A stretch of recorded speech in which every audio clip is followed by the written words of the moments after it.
Thank you and welcome back to our channel Special Science Classes.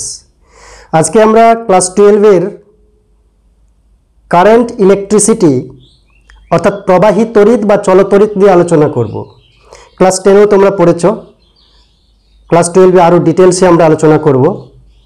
তো আজকের আলোচ্য বিষয় ড্রিফট ভেলোসিটি বা অনুপ্রবাহ বেগ কি। পরিবাহীর মধ্য দিয়ে তড়িৎ প্রবাহ হচ্ছে, মানে আধানের প্রবাহ হচ্ছে, মানে ইলেকট্রন প্রবাহিত হচ্ছে। তো সেই ইলেকট্রনের, মুক্ত ইলেকট্রনের ড্রিফট ভেলোসিটি বা অনুপ্রবাহ বেগ আসলে কি সেটা জানব। অনুপ্রবাহ বেগের রাশিমালা জানব। অনুপ্রবাহ বেগের সঙ্গে তড়িৎ প্রবাহ মাত্রা বা কারেন্টের সম্পর্ক কি।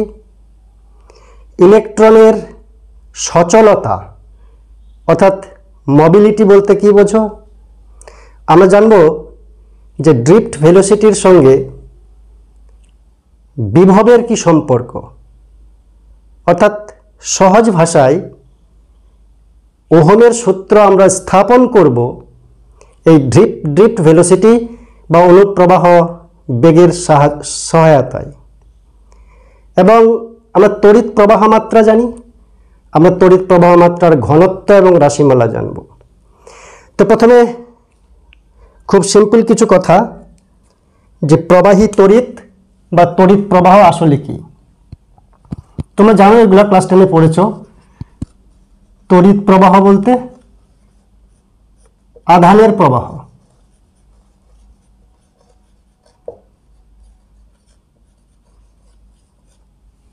কোনো পরিবাহী দিয়ে, কোনো পরিবাহীর যে কোনো প্রস্থচ্ছেদের মধ্য দিয়ে যত বেশি আধান প্রবাহিত হবে একক সময়ে, তার কারেন্ট, তার তড়িৎ প্রবাহ মাত্রা বেশি। যত কম সংখ্যক প্রবাহিত হবে তার তড়িৎ প্রবাহ মাত্রা কম। অর্থাৎ কোনো একটাই মনে করলাম এটা পরিবাহী, এর যে কোনো প্রস্থচ্ছেদ, এই জায়গাটাই ধরছি, এখান থেকে সেকেন্ডে 10টা ইলেকট্রন প্রবাহিত হচ্ছে, আর কোনো এক সময় সেকেন্ডে 20টা ইলেকট্রন প্রবাহিত হচ্ছে। তো 20টা ইলেকট্রন যখন প্রবাহিত হবে তার তড়িৎ প্রবাহ মাত্রা বেশি, আর যখন 10টা সেকেন্ডে প্রবাহিত হচ্ছে তড়িৎ প্রবাহ মাত্রা কম।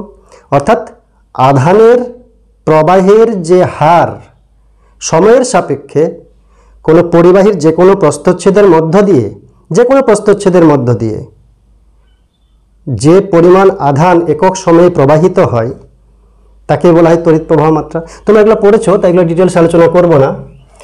তাহলে তড়িৎ প্রবাহ মাত্রা বলতে কোনো পরিবাহীর যে কোনো প্রস্থচ্ছেদের মধ্য দিয়ে সময়ের সাপেক্ষে তড়িৎ আধান বা তড়িতাধানের পরিমাণ, প্রবাহের হারকে তড়িৎ প্রবাহ মাত্রা বলে।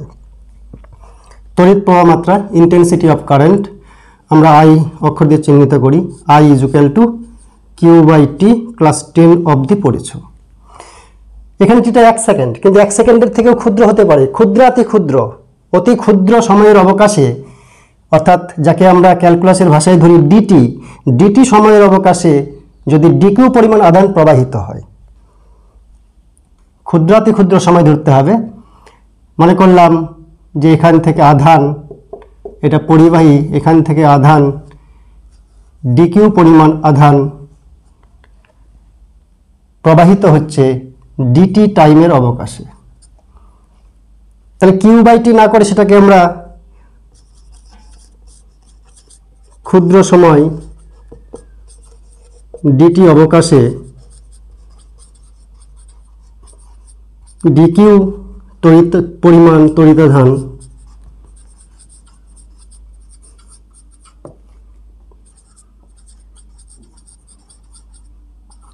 প্রবাহিত হলে, ওই ক্যালকুলাসের ভাষাতে I is equal to D Q D T. এবার থেকে এটা মনে রাখবে, এটা হচ্ছে ইনস্ট্যান্টেনিয়াস কারেন্ট, তাৎক্ষণিক কারেন্ট। টি সময় পরে ডিটি সময়ের অবকাশে ডিকিউ পরিমাণ আধান যদি পেরিয়ে যায় ক্রস সেকশন, তাহলে ওই মুহূর্তে কারেন্ট হচ্ছে I is equal to D Q by D T. এখান থেকে যদি কিউ দেওয়া থাকে তাহলে টি এর সাপেক্ষে ডেরিভেটিভ করলে আমরা কারেন্ট পাবো। আর যদি আধান নির্ণয় করতে বলে তাহলে আমরা dq is equal to I D T. Integration করলে যদি আধানের পরিমাণ বার করতে বলে কোনো একটা প্রবলেমে, তাহলে q is equal to integration of I D T t1 to t2। মানে আই ডিটি বলতে ওই ক্ষুদ্র সময়ের অবকাশে যে পরিমাণ আধান যাচ্ছে ডিকিউ, তাহলে t1 থেকে t2 টাইম পর্যন্ত মোট কতটা আধান যাবে, এই পরিবর্তনশীল ডিকিউগুলোকে ইন্টিগ্রেশন করা। নিশ্চয়ই জানো, ইন্টিগ্রেট করা, একসঙ্গে করা, যোগ করা, কিন্তু পরিবর্তনশীল রাশিকে ক্ষুদ্র ক্ষুদ্র টুকরোতে যোগ করলে আমরা ইন্টিগ্রেশনের মাধ্যমে কিউ পেতে পারি। তো এটা ছিল সহজ ভাষায়, সরল ভাষায়। ওটাকে আরও নিখুঁত করলে এরকমভাবে পাওয়া যায়। কারেন্টের একক তোমরা জানো অ্যাম্পিয়ার, কিন্তু মাথায় একটা কথা রাখতে হবে যে এখানে যে কারেন্টটা পাওয়া যাচ্ছে এটা যে কোনো ক্ষেত্রফলের মধ্য দিয়ে, যে কোনো ক্ষেত্রফলের মধ্য দিয়ে যে পরিমাণ তড়িৎ আধান একক সময়ে বা ক্ষুদ্রাতি ক্ষুদ্র সময়ে পার হচ্ছে, প্রবাহিত হচ্ছে, সেই ডিকিউ বাই ডিটি হচ্ছে কারেন্ট, যে কোনো ক্ষেত্রফল। কিন্তু যদি বলি একক ক্ষেত্রফল, এখানকার মধ্যে একটা ছোট্ট ক্ষেত্রফল নিলাম, একক ক্ষেত্রফল, তাহলে একক ক্ষেত্রফলের মধ্যে দিয়ে কতটা কারেন্ট প্রবাহিত হচ্ছে, যদি এর ক্রস সেকশন বা এরিয়া এ হয়, এ দিয়ে যদি আই পরিমাণ কারেন্ট যায়, তাহলে একক ক্ষেত্রফল দিয়ে কারেন্ট কতটা যাবে, আই বাই এ। আই বলতে ডিকিউ ডিটি, তাহলে 1/a ডিকিউ ডিটি। এটা কি? এটাও কারেন্ট, কিন্তু একক ক্ষেত্রফল দিয়ে। এটাকেই বলা হয় তড়িৎ প্রবাহ ঘনত্ব, তড়িৎ প্রবাহ মাত্রার ঘনত্ব, density of electric current, capital G litre দিয়ে চিহ্নিত করা হয়। তাই তড়িৎ প্রবাহ মাত্রা বলতে যে কোনো ক্ষেত্রফল দিয়ে একক সময়ে বা যে হারে আধানের পরিমাণ প্রবাহিত হয় সেটা তড়িৎ প্রবাহ মাত্রা।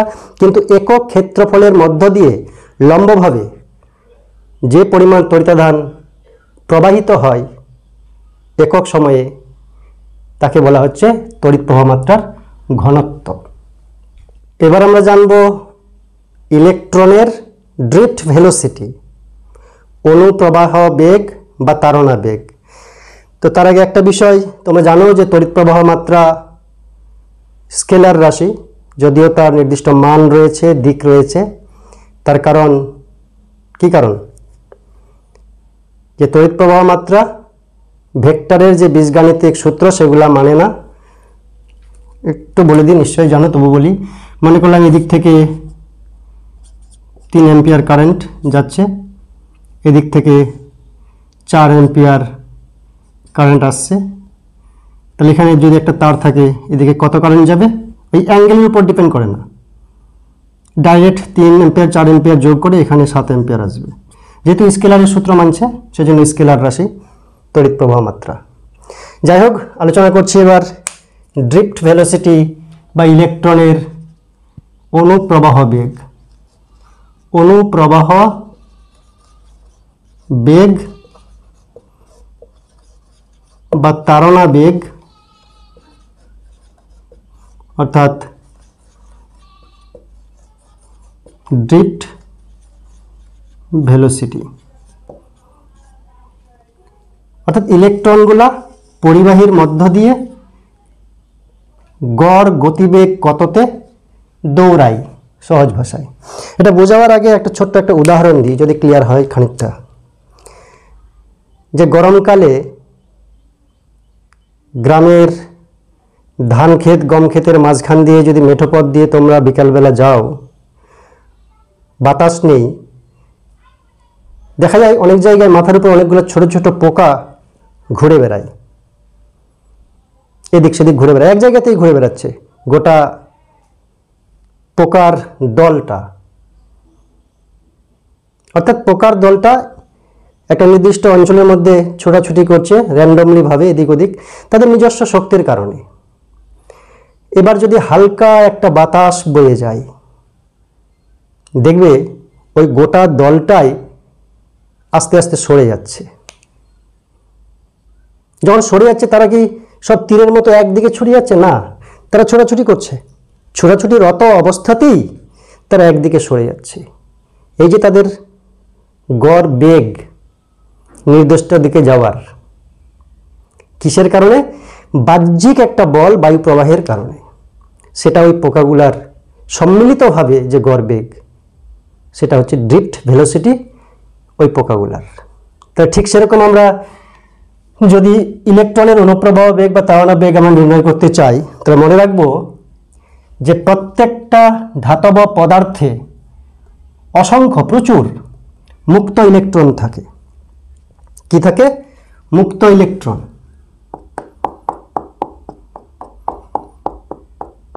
এই মুক্ত ইলেকট্রনগুলি কোনো অবস্থাতেই স্থির থাকে না, কখনোই স্থির থাকে না, কখনোই থেমে থাকে না। পদার্থের তাপশক্তির কারণে, প্রত্যেকটা পদার্থের তাপশক্তি আছে অন্তর্নিহিত, তাপশক্তির কারণে প্রত্যেকটা মুক্ত ইলেকট্রন যে যার যেদিক ইচ্ছা ছোটাছুটি করে। প্রত্যেকটা ইলেকট্রন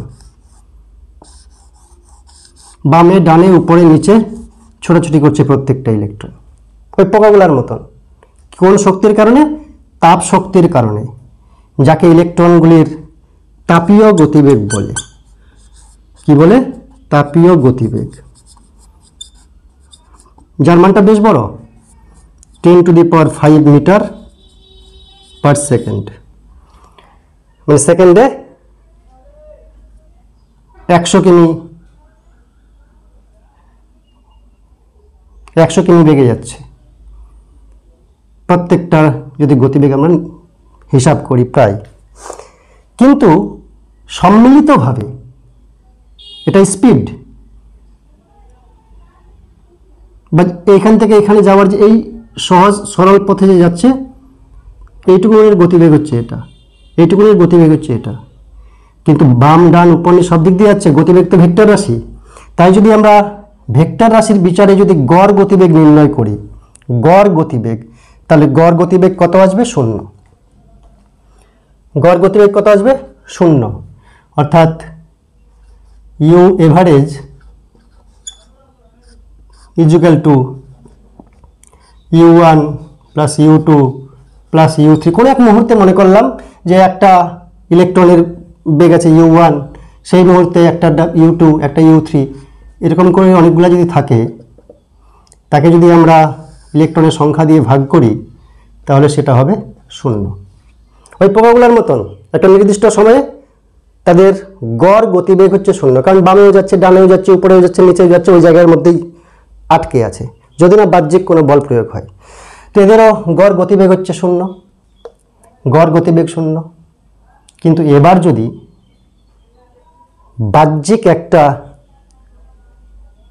তড়িৎ ক্ষেত্র প্রয়োগ করে, একটা ব্যাটারি লাগিয়ে দিলাম, এই পরিবারের মধ্যে অসংখ্য ইলেকট্রন আছে, ছোটাছুটি করছে বামে ডানে উপর নিচে বিক্ষিপ্তভাবে, প্রত্যেকের গতিবেগ কোনো এক মুহূর্তে ভালো রয়েছে।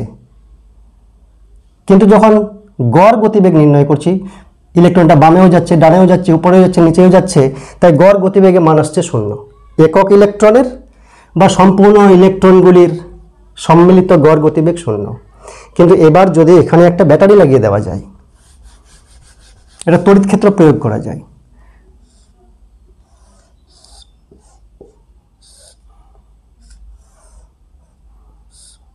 এখানে একটা তড়িৎ ক্ষেত্র প্রয়োগ করা হলো, তাহলে ইলেকট্রনগুলি কি করবে? তারা যেমন নাচানাচি করছিল সেরকম নাচানাচি তো করবেই। তাদের তাপীয় গতিবেগ কোনো এক মুহূর্তে প্রত্যেকের থাকবেই, গড় গতিবেগ 0 হবে, কিন্তু কোনো এক মুহূর্তে তারা সবসময় ছোটাছুটি করছে, কোনো এক মুহূর্তে তাদের গতিবেগ থাকবেই 10⁵ মিটার পার সেকেন্ডের। কিন্তু গড় দ্রুতি 0 হবে না, দ্রুতি হচ্ছে স্কেলার রাশি, মোট দূরত্ব বাই মোট সময়, দ্রুতি 0 হবে না, আছে। এবার যদি আমরা তড়িৎ ক্ষেত্র প্রয়োগ করি, তাহলে ইলেকট্রনগুলো কি করবে? তড়িৎ ক্ষেত্রের বিপরীত দিকে একটা বল অনুভব করবে, তাই তো? ইলেকট্রন ঋণাত্মক চার্জ তড়িৎ ক্ষেত্রের বিপরীত দিকে একটা বল অনুভব করবে, যেই বলের মান, ইলেকট্রনের চার্জ যদি ই হয়,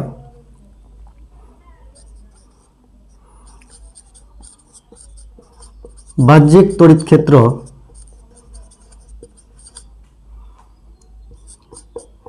ই প্রয়োগ করলে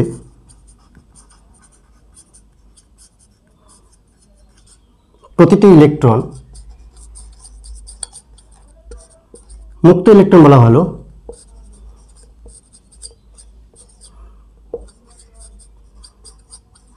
একটি বল অনুভব করবে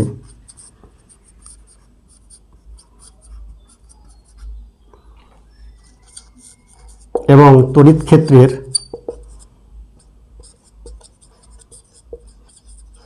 বিপরীত দিকে, যেদিকে তড়িৎ ক্ষেত্র তার বিপরীত দিকে ধাবিত হবে, প্রবাহিত হবে। ওই বলের মান কত?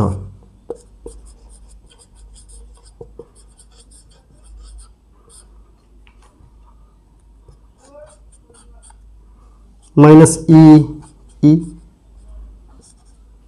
তাই তো? ইলেকট্রনের চার্জ আর তড়িৎ ক্ষেত্র মাইনাস ই ই। এবার যে কোনো কণার উপর বল প্রয়োগ করা হলে কণার কি হবে? ত্বরণ থাকবেই থাকবে। তার মানে ইলেকট্রনগুলো আস্তে আস্তে ভেলোসিটি বাড়বে, তড়িৎ ক্ষেত্রে এদিকে বিপরীত দিকে ইলেকট্রনগুলি আস্তে আস্তে বেগ বাড়তে বাড়তে তাহলে তো অসীম বেগ হয়ে যাবে কোনো এক সময়, কিন্তু বাস্তবে তা হয় না। তার মানে কি এই বলের জন্য মুক্ত ইলেকট্রনের ত্বরণ কত? ত্বরণ বল বাই ভর, বল হচ্ছে মাইনাস ই আর ভর হচ্ছে ইলেকট্রনের ভর, মনে করলাম এম। এম হচ্ছে ইলেকট্রনের ভর,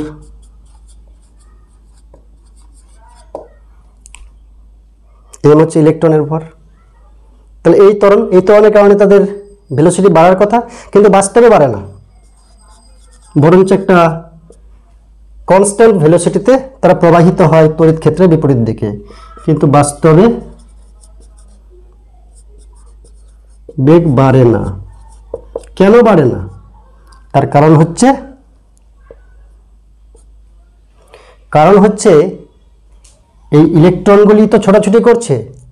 এমন না যে ইলেকট্রিক ফিল্ড দিলাম আর সবাই একমুখী গতিবেগে সজোরে মানে দল বল মিলে একদিকে ছুটে যাচ্ছে, না, তারা নাচানাচি করছে ওই পোকাগুলোর মতন, হাওয়ায় তাদের ঠেলছে, কিন্তু তার মানে এই না সবাই তীরের মতো একদিকে ছুটা শুরু করলো, তারা নাচানাচি বন্ধ হয়নি, তখনও তাদের তাপীয় গতিবেগ রয়েছে। ঠিক সেরকম ইলেকট্রনগুলোর তাপীয় গতিবেগ রয়েছে, এবং সেই কারণে এখানে যে কার্নেল রয়েছে অর্থাৎ ধনাত্মক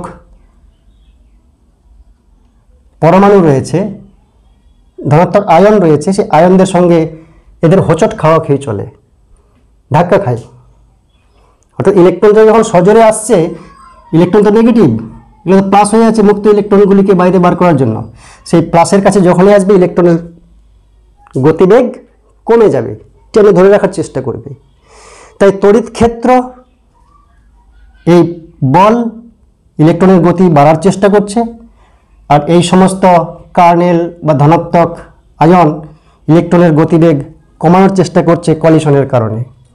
ডাইরেক্ট কলিশন হয় না, গতিবেগটা কমিয়ে দেওয়ার চেষ্টা করছে। সেই কারণে সম্মিলিতভাবে দেখা যায় তারা ছোটাছুটি করারত অবস্থাতেই গোটা ইলেকট্রনের দল বা সমষ্টি একটা স্থির গতিবেগ নিয়ে আস্তে আস্তে ড্রিফট আকারে প্রবাহিত হচ্ছে। এই বেগকেই বলা হচ্ছে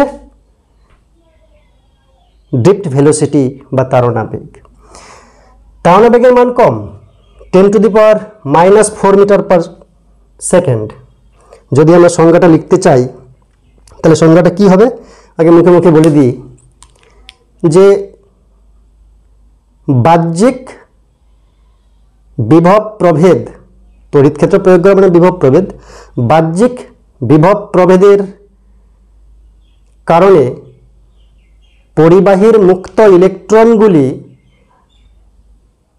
একটি নির্দিষ্ট দিকে তাড়িত হয়ে যে গড় কার্যকর গতিবেগে প্রবাহিত হয়, সেই ইলেকট্রনগুলির গড় কার্যকর গতিবেগকে ড্রিফট ভেলোসিটি বা তাড়না বেগ বলে।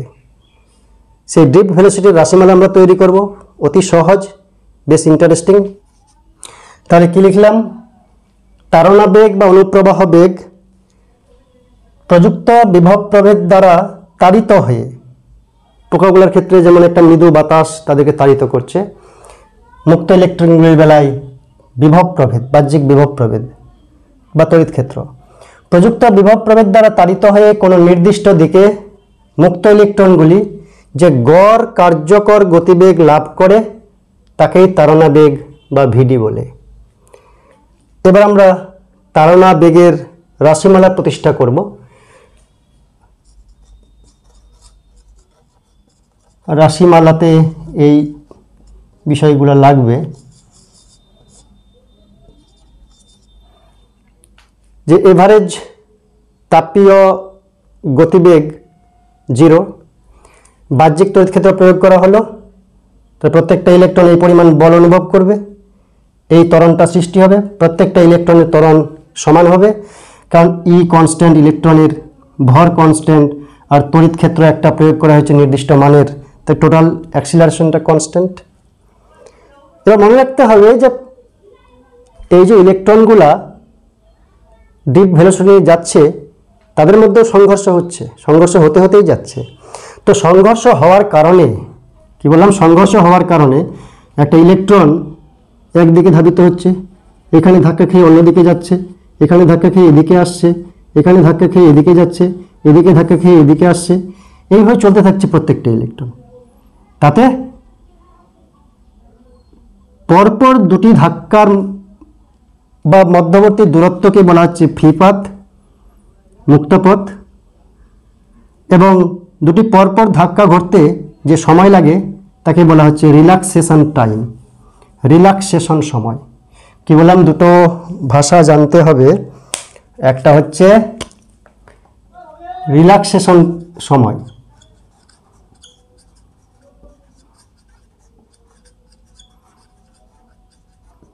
যাকে টাউ দিয়ে চিহ্নিত করা হয়, আর একটা হচ্ছে মুক্ত পথ,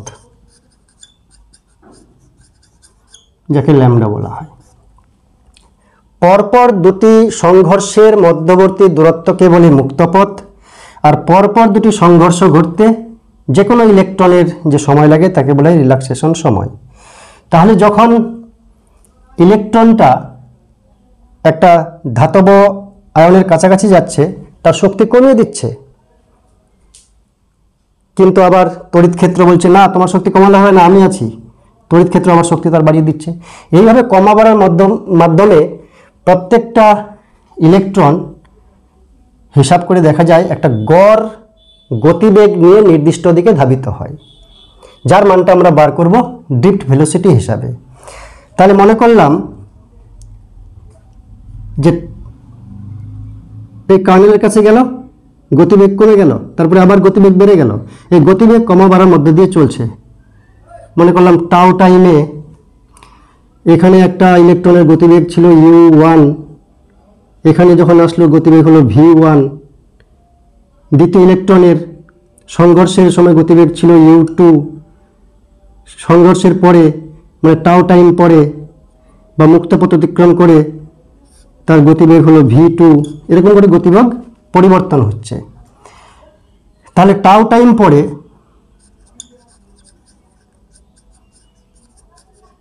একটা ইলেকট্রনের, প্রথম ইলেকট্রনের গতিবেগ কি হবে, v1 equal to u1 plus plus কি এ টাউ 1।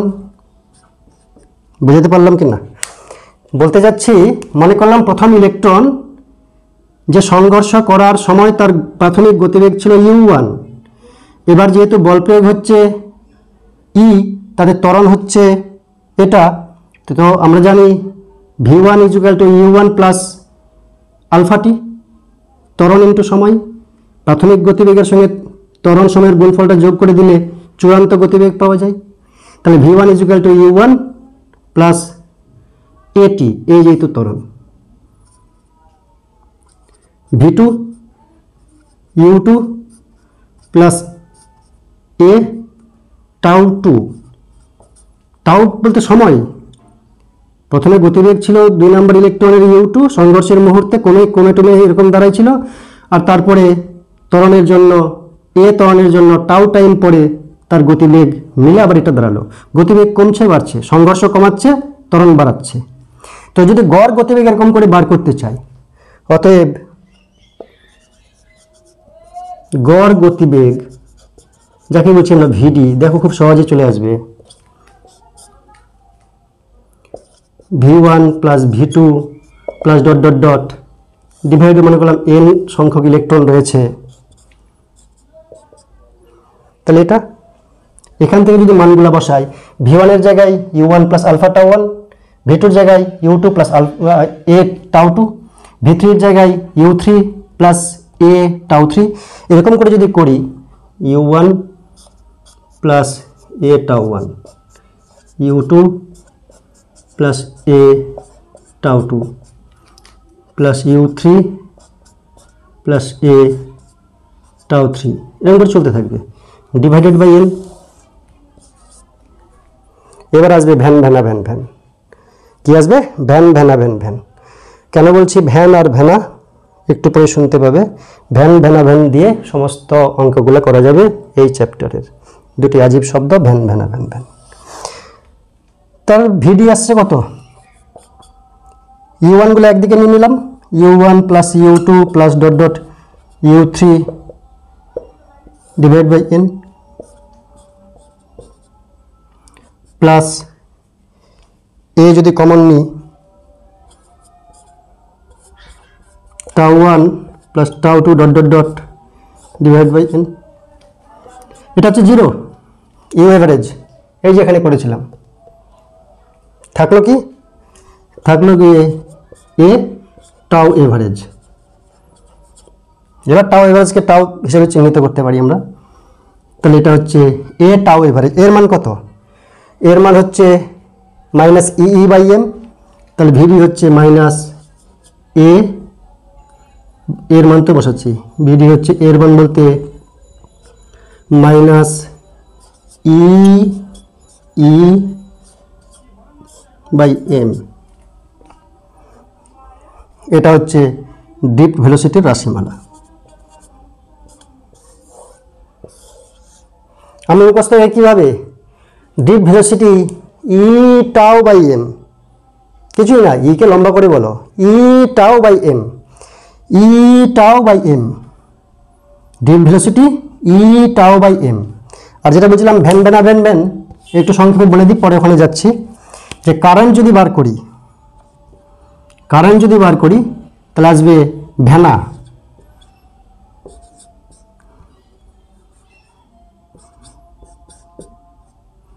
আর কারেন্টের ডেনসিটি যদি বার করি তাহলে আসবে ভ্যান। এটা ড্রিফট ভেলোসিটি।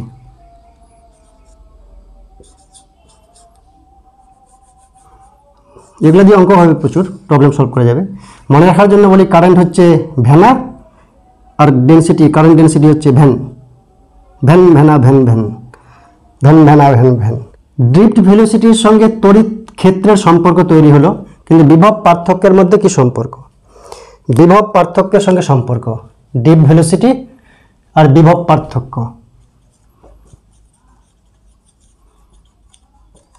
এই রাশিটাকেই দুই লাইনে সম্পর্ক স্থাপন করা যাবে।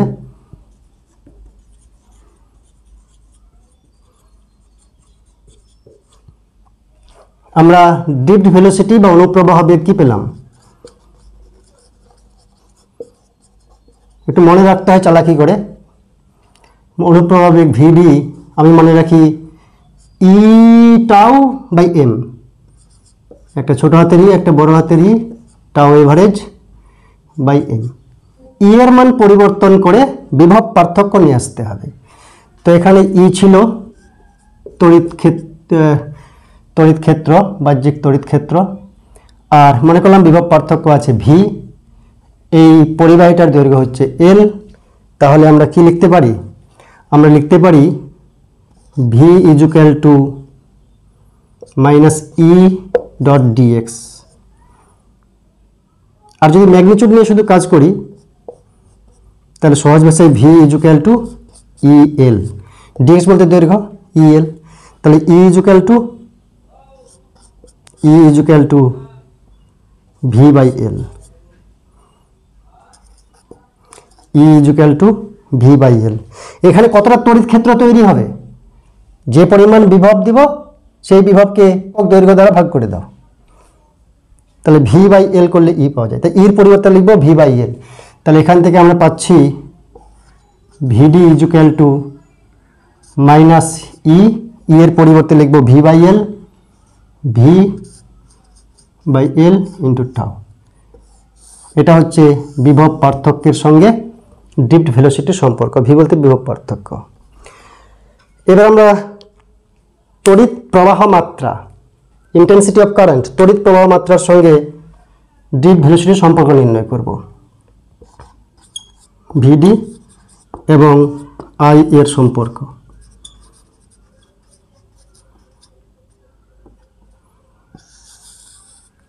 আই বলতে কি? আই বলতে কারেন্ট, তড়িৎ প্রবাহ মাত্রা। তড়িৎ প্রবাহ মাত্রা মানে কি? ডিটি টাইমে কি পরিমাণ আধান প্রবাহিত হলো ক্ষেত্রফলের মধ্য দিয়ে। মনে করলাম ক্ষেত্রফল হচ্ছে এ, এদিকে ইলেকট্রিক ফিল্ড, তো এগুলা এদিকে ছুটে যাবে।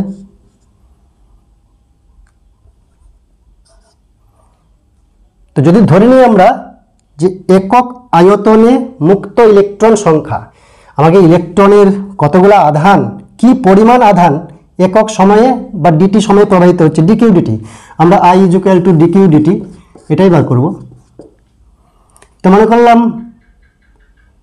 আধানের যে গতিবেগ সেটা হচ্ছে ভিডি, ড্রিফট ভেলোসিটি। ভিডি গতিবেগে আধানগুলো ছুটে যাচ্ছে তড়িৎ ক্ষেত্রের বিপরীত দিকে। টাইম যদি ডিটি হয়, তো ডিটি টাইমে কি পরিমাণ জায়গা অতিক্রম করবে, মনে করলাম এই পরিমাণ জায়গা অতিক্রম করলো। তাহলে আয়তন কত? ভিডি ডিটি হচ্ছে দৈর্ঘ্য, ক্ষেত্রফল হচ্ছে এ, তাহলে এই চোঙটার, এই চোঙের আয়তন হচ্ছে উচ্চতা ভিডি ডিটি আর ক্ষেত্রফল এ, তাহলে আয়তন কত হবে? ওই জায়গাটার আয়তন হবে আয়তন সমান ভিডি ডিটি ইন্টু এ। এবার একক আয়তনে যদি মুক্ত ইলেকট্রনের সংখ্যা এন হয়, তাহলে মোট ইলেকট্রন কত হবে যেটা পার করছে ডিটি টাইমে? মোট মুক্ত ইলেকট্রন সমান একক আয়তনে ইলেকট্রন এন, তাহলে এই আয়তনে কত হবে, এর সঙ্গে এন গুণ করব।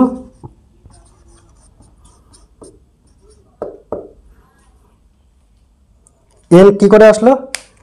একক আয়তনে ধরি কোনো ধাতব পরিবাহীর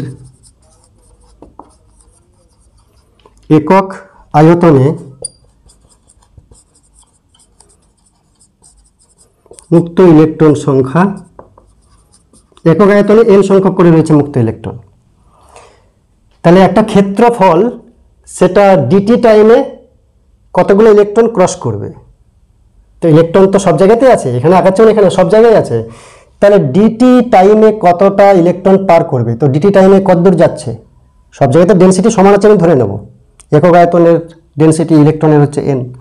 তাহলে এখানে ছিল ইলেকট্রনটা, ইলেকট্রিক ফিল্ডের কারণে ডিটি টাইমে ভি ডিটি পরিমাণ এখানে আসলো। তাহলে এইটুকুন জায়গা ডিটি টাইমে, এই জায়গার যতগুলো ইলেকট্রন এগুলো ডিটি টাইমে পার হচ্ছে, গতিবেগ সম্পন্ন। তাই একটা ক্ষেত্রফলের মধ্য দিয়ে কতগুলো ইলেকট্রন ডিটি টাইমে যাবে, তো গতিবেগের সঙ্গে ডিটি গুণ করলাম, এই লেন্থের মধ্যে এই চোঙে যতগুলো ইলেকট্রন আছে সেগুলো ডিটি টাইমে এটাকে পার করলো। পিছনেও আছে ইলেকট্রন, ঝাঁকে ঝাঁকে ইলেকট্রন রয়েছে। তো এই দৈর্ঘ্য একে আমি ক্ষেত্রফল দিয়ে গুণ করলাম, তাহলে চোঙটার আয়তন পেলাম, তাকে একক আয়তনে ইলেকট্রন সংখ্যা দিয়ে গুণ করলাম, তো মোট মুক্ত ইলেকট্রনের সংখ্যা পেলাম। তাহলে আধান কত? আধান মানে কি? ইলেকট্রনের আধান, এক একটা ইলেকট্রনের আধান ই করে, তাহলে মোট আধান ডিকিউ, এখানেই লিখি মোট আধানটা, একটু গুছিয়ে লিখতে হবে ওগুলোকে এইখানে এনে। মোট আধান ডিকিউ সমান কি হবে? গতিবেগ ইন্টু টাইম, তাহলে হলো দৈর্ঘ্য সিলিন্ডারের, ক্ষেত্রফল দিয়ে গুণ করলাম, তো আয়তন হলো, আয়তনের সঙ্গে একক আয়তনের ইলেকট্রনের সংখ্যা দিয়ে গুণ করলাম, তো মোট ইলেকট্রন সংখ্যা হলো, এক একটা ইলেকট্রনের চার্জ হচ্ছে ই, তাহলে মোট আধানের পরিমাণ হলো। এবার ডিকিউ বাই ডিটি এখান থেকেই ডিকিউ আপন ডিটি, ডিটিকে এদিকে নিয়ে আসলাম, তাহলে ভিডি ভিডি N E A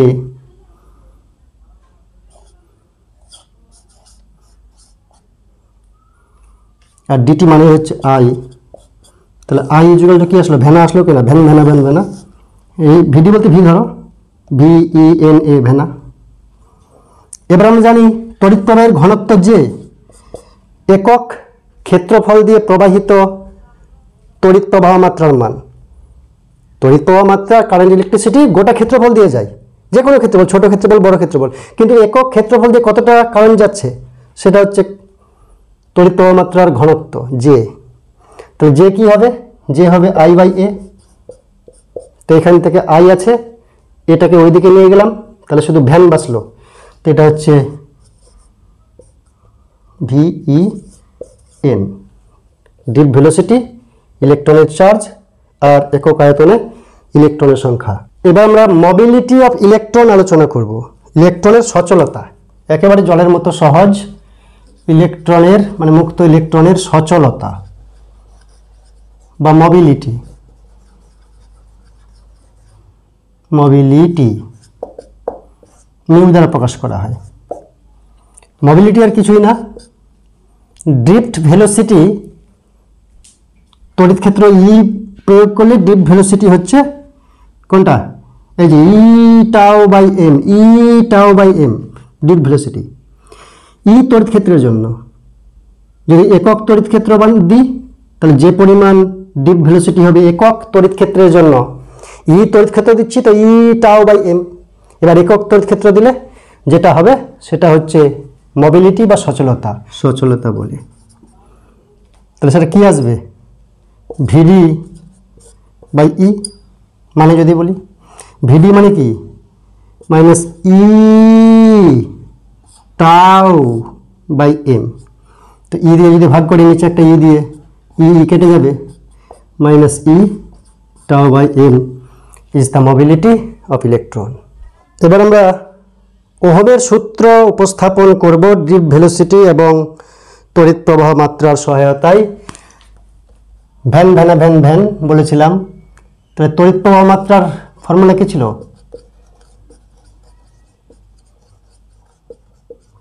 I is equal to ভ্যানা ভ্যানা,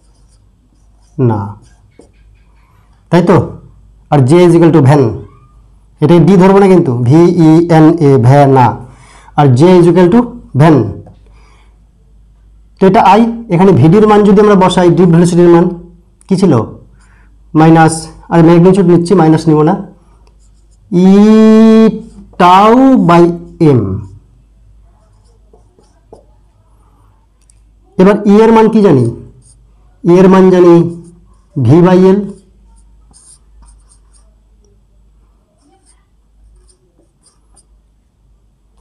এখান থেকে যদি ভি এর মান আমরা নির্ণয় করি তাহলে E V tau N A equals to M L I বজ্রগণ করলাম। এখান থেকে V is equal to I into M L E tau N A, E tau N এ। কি দেখতে পাচ্ছি, ইলেকট্রনের ভর স্থির, ইলেকট্রনের আধান স্থির, ইলেকট্রনের পরিবাহীর দৈর্ঘ্য একটা নির্দিষ্ট পরিবাহী যদি দিই, নির্দিষ্ট পরিবাহী, নির্দিষ্ট দৈর্ঘ্যের, নির্দিষ্ট প্রস্থচ্ছেদের পরিবাহী যদি নিই তাহলে এল এ এটাও ধ্রুবক, আর সঙ্গে আছে এন, নির্দিষ্ট পরিবাহীর ক্ষেত্রে এনটাও একটা ধ্রুবক, টাও টেম্পারেচারের উপর ডিপেন্ড করে। টাও মানে কি, দুটা সংঘর্ষের মধ্যবর্তী সময়, টেম্পারেচার বাড়ালে সংঘর্ষ বাড়বে, তখন মধ্যবর্তী সময়টা কমে যাবে। তো টেম্পারেচারের উপর ডিপেন্ড করে। তো নির্দিষ্ট উষ্ণতায়, নির্দিষ্ট দৈর্ঘ্যের, নির্দিষ্ট উপাদান নির্দিষ্ট হলে তার একক আয়তনে ইলেকট্রন সংখ্যা, মুক্ত ইলেকট্রন সংখ্যা ইকুয়াল হবে। তো প্রত্যেকটা অ্যাকচুয়ালি ধ্রুবক, নির্দিষ্ট উষ্ণতায়, নির্দিষ্ট উপাদানের জন্য। তো তো প্রত্যেকটা যদি ধ্রুবক হয় ওই ধ্রুবকটাকে আর ধরে নিচ্ছে। তাহলে ওহমের সূত্র চলে আসলো। এবার আর কি এখানে? এখানে আর বলতে ধ্রুবক বলছি কিন্তু নির্দিষ্ট উষ্ণতায়, M E tau N L upon A. এবার ভালো করে দেখো যে যদি পরিবাহীর দৈর্ঘ্য বাড়াই, ক্ষেত্রফল বাড়াই, লম্বায় বাড়লো, মোটা বা সরু হলো, জানি মোটা বা সরুর উপর দৈর্ঘ্যের উপর নির্ভর করে রোধ, তাই কিন্তু এটা ধ্রুবক। ইলেকট্রনের ভর, ইলেকট্রনের আধান, একটা পদার্থের নির্দিষ্ট পদার্থের বেলায় তার একক আয়তনে ইলেকট্রন সংখ্যা, রিল্যাক্সেশন টাইম, টেম্পারেচারের উপর ডিপেন্ড করে, তো এটা ধ্রুবক। এই ধ্রুবকটাকে বলা হয় এবার রো।